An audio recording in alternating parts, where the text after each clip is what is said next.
I'm going to, just by way of introduction, tell a kind of an interesting story, which may embarrass Marcin, but he's gone now, so that's no good at all.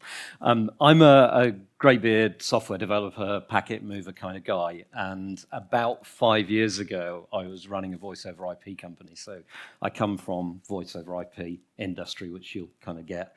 And CEO of a company, I'm tearing my hair out at midnight because one of our customers said, 3 weeks, I need this new dashboard. We're building a new call center. If you guys can't deliver it, I'm going to go somewhere else and use someone else's solution.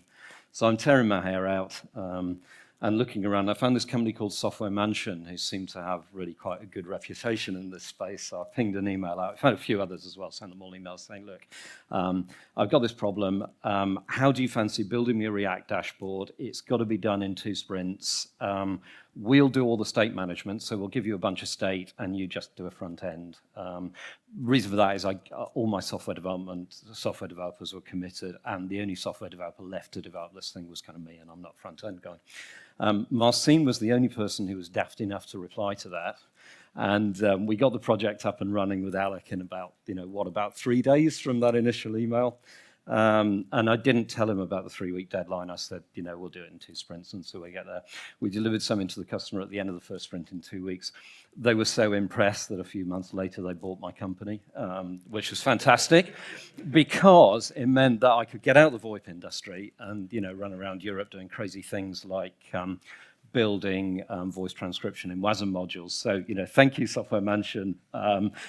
You're like more than 2 of the reasons I'm here for today. So let's talk about cloud transcription, or rather why we don't need cloud transcription.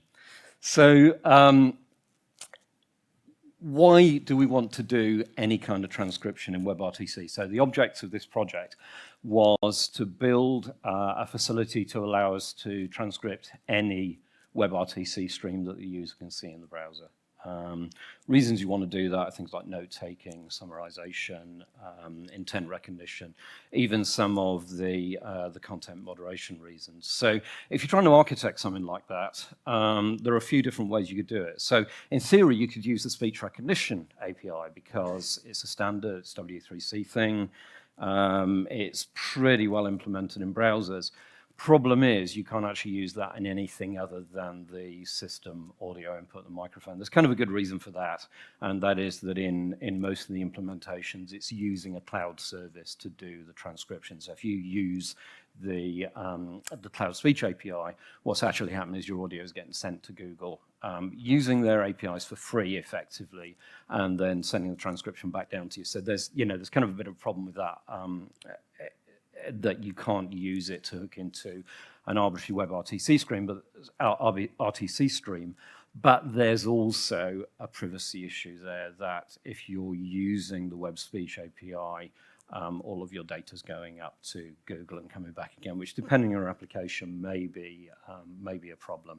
But it doesn't matter because it's not usable in this context anyway. So the other way you can do it is using cloud service. So you write an extension. It hooks the audio. You send the audio stream to one of the many cloud services. Google seems to lead this space for accessibility. There are lots of others. There's the OpenAI commercial Whisper service. There's Azure. All of the cloud services have a voice transcription API that costs an amount of money. There's an interesting entrant called Banafo, who've got an interesting model. One of the things that they will do is on-prem. So, all of this stuff, it costs some money. There's a privacy issue because you're sending all of the speech from your user's desktop up to a cloud service, getting the transcriptions back. So what are the other options? Well, you can do it on your own servers. That's good. So that gets rid of the per minute cost for running your transcriptions. And, dependent, you may trust your own server infrastructure more than you trust the cloud service providers. Your users may trust you more than cloud service providers. So you've got a couple of ways of doing that. You can use one of the many open source models that are out there. Speech recognition is a really venerable sphere of endeavor in AI. There are some models now that are, nearly a decade old that have worked very well. They tend to be the older models that rely on having grammars, so you're effectively giving them constrained dictionary to start with. Coley's a good example of that, but they work really well. There's Deep Speech, which was the Mozilla initiative. They spent a lot of time and money on that, I think in a window kind of from about 5-6 years ago through to about 2-3 years ago, where they stopped funding the project, and that was based on an earlier project. There's kind of a successor to that called Paddle Speech now, which has sort of had the moniker Deep Speech too. So there are all these different open source models that you can go and look at. You can run them up on your servers, and okay, it's going to cost you a bit in compute and GPU, but you can actually build yourself a transcription engine, say for your note-taking or summarization service, and do it on your own hardware. That works just fine, or on your own leased cloud servers. There are a couple of turnkey services. I mentioned Banafo earlier. They're kind of interesting because they will sell you a bring your own hardware license. There's a UK company called Speechmatics who will do a similar thing. So it's a perfectly viable way of doing that. It gets rid of kind of the unit per minute cost, but you've still got substantial cost there. So, if you're scaling this to hundreds of thousands, millions of users, you're going to be spending a lot of money on that compute cost to do the transcription. So we'd got a project in mind inside one of our companies, Applice, to do this, but it was kind of contingent on basically having a near zero incremental cost for the transcription. So I figured, can we push this out to the client? Because in any kind of cloud model, the best possible place to use compute is on the client's desktop, right? Because then your scaling cost is minimal. So I thought, okay, crazy idea. Can we effectively do our transcription, but do it within the browser? And the obvious way to do that is to use WebAssembly, which allows you to push a model down there. Started playing with this and found this excellent repo by Georgy Gagarov, who has basically done CPP, C++ versions of a lot of the major models, and one of them was the OpenAI Whisper, the original open source version. So we had to play with that, and indeed, even within there's a little proof of concept, an example using WebAssembly with an example, kind of index.js there that actually works, and it works with, straight out of the package. You can just clone the repo, run it, great. So we figured, okay, let's have a go at putting that inside a Chrome extension and see if it works. So I'll kind of cut to the chase, really. It does. And we built a Chrome extension to do it. Let's have a play with that, actually. Most people do the demo at the end, but let's do it in the middle here. So all I'm going to do is, there's a little VoIP industry joke in the video that I've chosen here, but we'll just choose a YouTube video. And we'll play the YouTube video. Hi, everybody. How are you? Thank you so much for that introduction. That was great. Go back to the transcription. Yeah, exactly. So those of you who have attended my talks before at AstraCon or IT Expo probably know that in this environment, I'm qualified to speak about one thing and one thing only, and that is IVR. So that is what I do pretty much every day, all day. IVR is my passion and it's my focus. And a few years ago, it became clear to me that my job is so much more than just recording IVR and sending it back to clients. So more and more people are asking me for my opinion about. So as you can see, we got quite a reasonable transcription there until I exited early. So that exists. It's on the Chrome Web Store as a 1.0, and I horrifyingly looked at this repo when I came to refresh this talk and realized the last commit was in July this year. We're moving it on a little bit from there shortly, but it is something that you can download and play with and find. Yes, I definitely don't want to do that. Thank you very much. Okay. So what challenges did we find while we were developing this? So One of the issues, actually, the little example WebAssembly module kind of ducks this issue by effectively using the recording interface. But one of the challenges is getting the streaming audio into the Whisper model. And the web audio API isn't fantastically brilliant for the use case of I want to get hold of raw data because I want to feed it into something that's got side effects locally within the browser. So the model they used was to use the web recording API, which is brilliant. What it effectively does is hands you a sequence of blobs as your web recording goes on. But then because that's a complete web recording inside a container, they basically then have to do a local render of that to get it into a buffer of, I think, float 32s that the model actually uses. And that's reasonably expensive, but it also leaks memory like heck over time. Which means that you've then got to stop and restart the recording so it glitches. So that process was not going to work for our application. So we looked at a different approach where we could get direct access to streaming samples, which is what we really want. Script processor would have been ideal for this, but it's deprecated. So that allows you to effectively get called with an array of samples on the main thread. But as I say, it's now a deprecated interface. There's a good reason it's deprecated interface. It runs on the main thread. So audio worklets is a better solution. Audio worklets are kind of cool. You register a plugin, that plugin gets handed arrays of samples in a streaming fashion. The only problem with that is that it runs in a very limited context off the main thread, so you certainly can't do things like call WASM modules from it, or certainly not within a Chrome extension. But there are some reasonable things you can do with it. So one of the things you can do is post a shared buffer back to the main thread. So that kind of feels hideous in a way that you're doing this streaming. You get your samples, and then the first thing you do is post them back to the main thread. But it does work, actually. It works quite well. What it also allows us to do is some pre-processing off the main thread as well. So we can do silence detection so that we're not trying to transcribe silence. And one of the ways that we turned the plugin really into a proper streaming plugin was by doing silence detection, carving up on the silences and feeding that to the Whisper module. One of the other issues that we hit was that Whisper isn't really a streaming model, and particularly I'll get into talking in a second about the size of the models that we're able to use in CPU in WASM.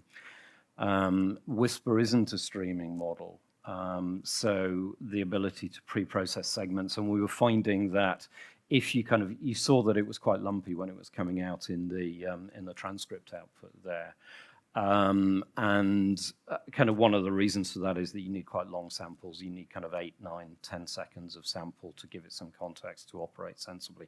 If you start chucking 3-second samples at it, you get really bad output from the tiny models we're using. So because we were doing an audio in a worklet, what we could effectively do is chop up the audio on silencers. So we would find a chunk that was roughly in that window that we knew was optimal for the model, chunk it on silencers, do a little bit of audio overlap at both ends, and then throw away any kind of repeated words that come in. So it's a little bit hooky as a way of doing it, but it does seem to work really quite well. Okay, so this stuff works, and you can just about get it working on your dev environment. Next thing is getting it up into the Chrome store as an extension.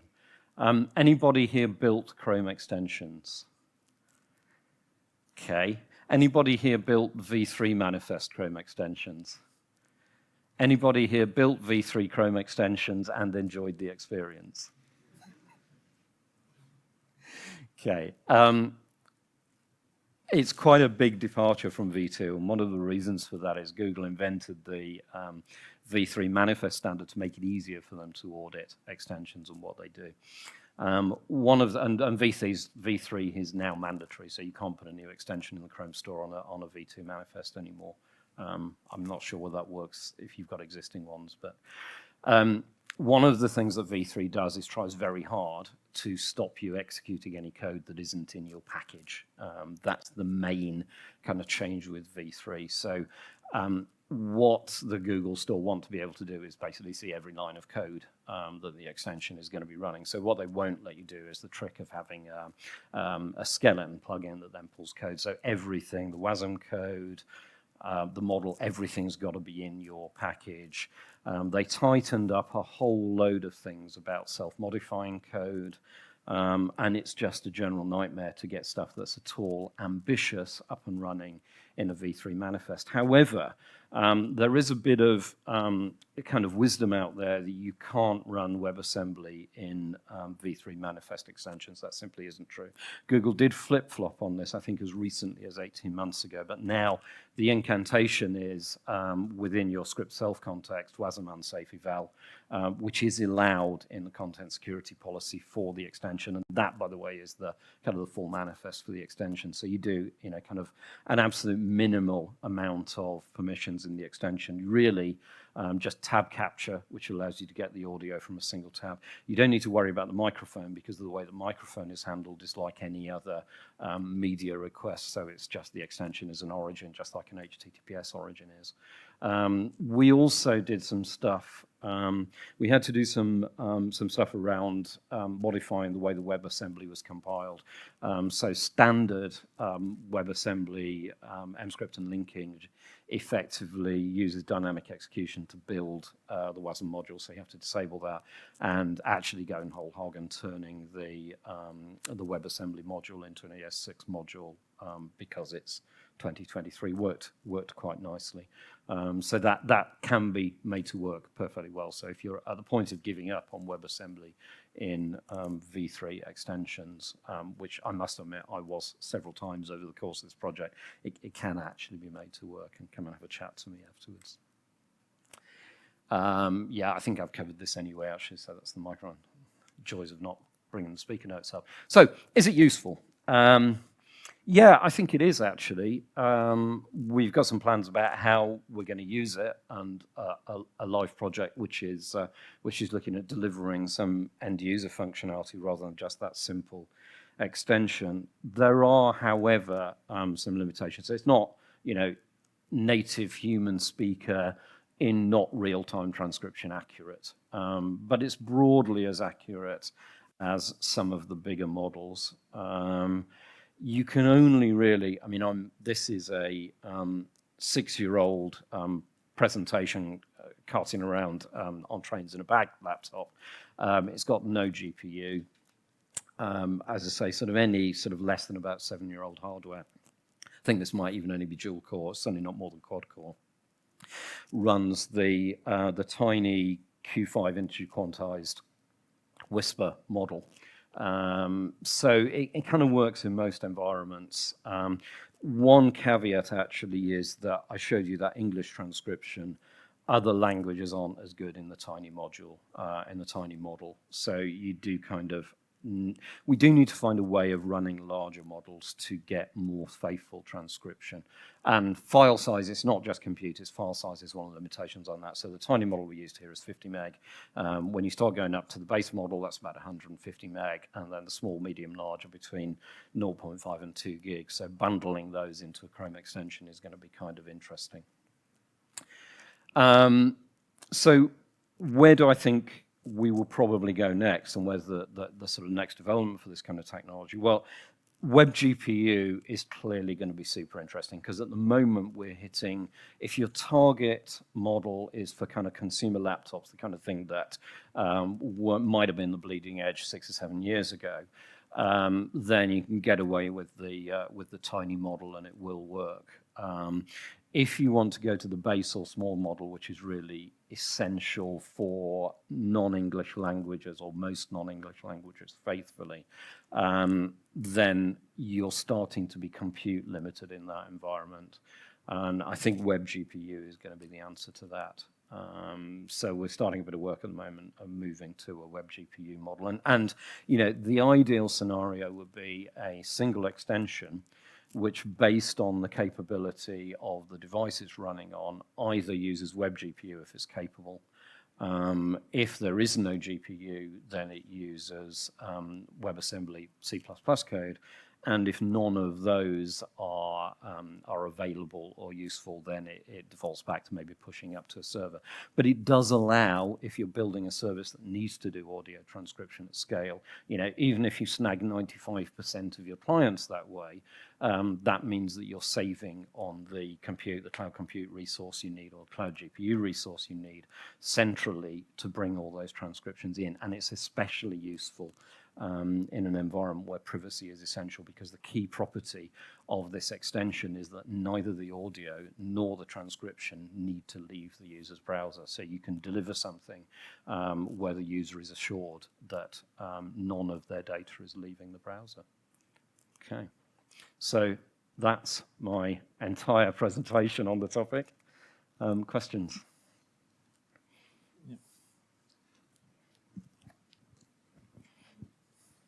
Okay, thank you. It was really interesting. Actually, why did you build the extension? Was the reason that the size of the model was too big? Why did we build it into an extension? Yes. Oh, that's simply so that it can snag. So the use case involves being able to snag any WebRTC audio stream in a Chrome tab. So if it's any meeting, whether it's Zoom, Microsoft Teams, if it's running in the web client, you can snag the audio if you're running in a Chrome extension. That's the reason for it. That was the use case. Okay, but actually it could run just as a regular website. If you control the website. Okay. The use case here is about transcribing audio, which is coming from and going to. And one thing I didn't actually cover in the demo was we mixed the microphone as well with some diarization to fairly work out whether it's coming from. So what this means is if you go on to a Microsoft Teams meeting, for example, actually this is a bad example because they have their own note taking, but if you go into a meeting service that has no note taking, you can use this technology effectively to do the note taking adversarially in an environment that isn't designed for that. Awesome, thanks. Hi. Another web audio WASM script processor node worklet and so on developer here. Okay. So, hi. Nice to meet you. We'll have a coffee later. Let's do that. But I wanted to pick your brain about the performance differences between script processor node and worklet, because my findings were the exact opposite of the marketing, which was that the worklet was going to be more dependable and faster. But I find like if you have any animations or stuff like that on any canvases or anything like that, Chrome for some reason like really prioritize the graphics, and you get lots of missed scheduling on the worklet. Was that your experience as well, or maybe you got around it somehow? Or? No, we didn't get around it somehow. It's less important because we don't need the worklet to fire real time. All we're using the worklet for is to collect samples. You just need a streaming way of getting those arrays of data that you can push into the WebAssembly. And because, yes, the transcription is real time, but it's not real time. If I miss a load of samples, it still gets into Whisper in the end.